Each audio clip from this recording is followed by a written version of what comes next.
So today we are going to discuss the current of injury vector in posterior wall infarction or posterior wall MI. In the last lecture we discussed current of injury vector in anterior wall MI or myocardial infarction or posterior anterior wall myocardial infarction. In last lecture we discussed that the anterior wall MI or the infarction of the anterior portion or the anterior wall of the heart is basically due to the occlusion of left anterior descending artery. And when this artery is blocked, the pattern of ECG basically is correspondent with this anterior wall MI, and that pattern basically shows a specific change on the second chest lead on which the current of injury is negative, here shown in the red color, and the vector for the current of injury in the chest lead, it is basically pointing away from the anterior wall with its negative end on the anterior wall. So basically when the negative portion of the vector is analyzed, it shows that the negative end is having the current of injury. So with the help of second chest lead, we analyzed that the current of injury was on the anterior wall because the vector has its negative component on the anterior wall. And when we analyze the bipolar limb leads, lead 1, lead 2 and lead 3, we saw that the chest lead, the bipolar limb lead 1 has a negative current of injury. It has a negative vector on lead 1. It is pointing in the negative direction, and it has a positive current of injury in lead 3. A positive current of injury in lead 3 pointing in the positive direction. So from the vector analysis of chest lead, second chest lead, we analyzed that the infarction area was on the anterior wall, and from this from the bipolar limb leads, we analyzed that the vector has its negative component on the left side and has been shifted towards the right. Basically the normal vector is somewhere here 59 degree. This vector is slightly rotated towards the right side and its negative component is on the left side. So the infarction is most probably on the left side. So when it's on the left side on the anterior wall, we concluded that the left anterior wall on the left side was damaged, and this anterior wall on the left side is basically supplied with the left anterior descending artery, and that's why we concluded that the current of injury vector in anterior wall MI would most probably point toward the occlusion or the blockage of left anterior descending artery, and that typical pattern of ECG leads, that typical changes in ECG leads on bipolar leads and chest lead will occur. Now if we talk about the posterior wall infarction, we will see that if we compare the second chest lead in posterior wall infarction, here we see that the current of injury is basically positive. Here is the J point. The current of injury is positive.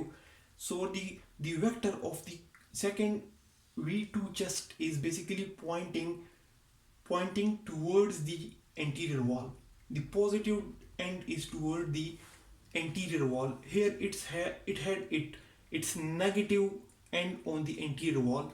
So basically the negative end here is on the posterior wall. So this pattern of the chest lead V2, it shows that the infarction is not on the anterior wall. Look at the change in V2 in anterior wall MI. It has got a negative current of injury and a negative vector. And if you compare this change in V2 in posterior wall infarction, it has a positive current of injury pointing in the direction of anterior wall coming from the posterior wall. Its negative end is basically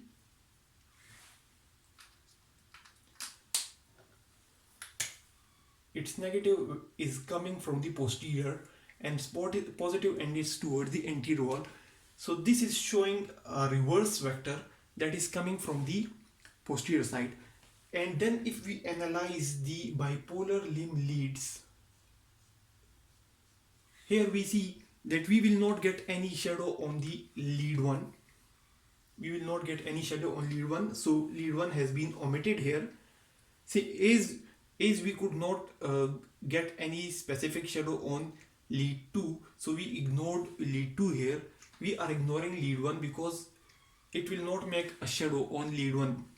So if we take lead 2 and lead 3 in the posterior wall infarction, here the pattern is that the current of injury is negative. The current of injury is negative in the lead 2. The vector is in the negative direction in lead 2. Similarly, the current of injury is negative in lead 3. The vector is in negative direction.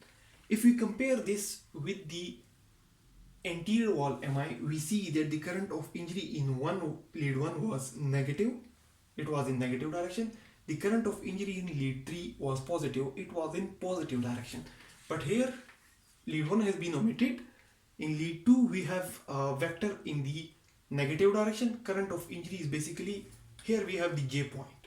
Here we have the J point, and here the current of injury is negative. Here we have again got a J point and the current of injury is again negative. Here we had a J point, the current of injury was positive. Here we have a J point and the current of injury was negative. Below the point, this is coming below the zero line. Here it's above the zero line. Here it's again below the zero line. Here it's again below the zero line. So if we analyze the final vector with the help of bipolar limb leads, we see that the mean vector has its negative end towards the apex of the heart.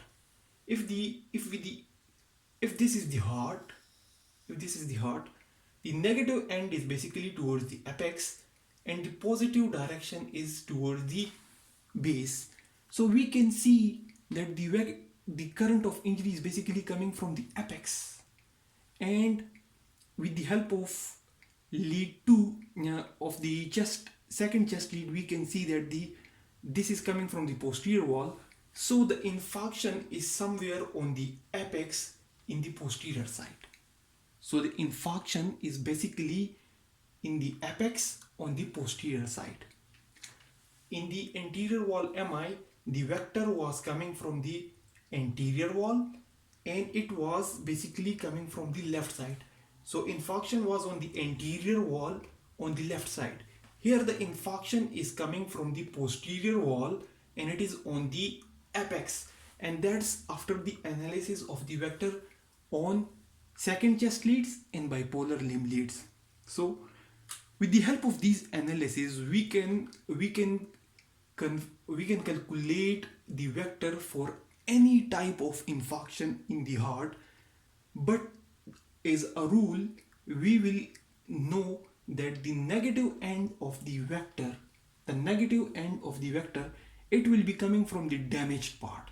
It will be representing the damaged part, and the positive end of the vector, it will be pointing away. It will be pointing away from the negative part of the heart. So when the final calculations are done, we can even exactly find the artery which has been blocked, and we will see the specific changes in different types of leads in different types of infarctions. So that's all about the current of injury vector in posterior wall infarction, with slight revision of current of injury vector in anterior wall infarction. Thanks a lot for watching the video.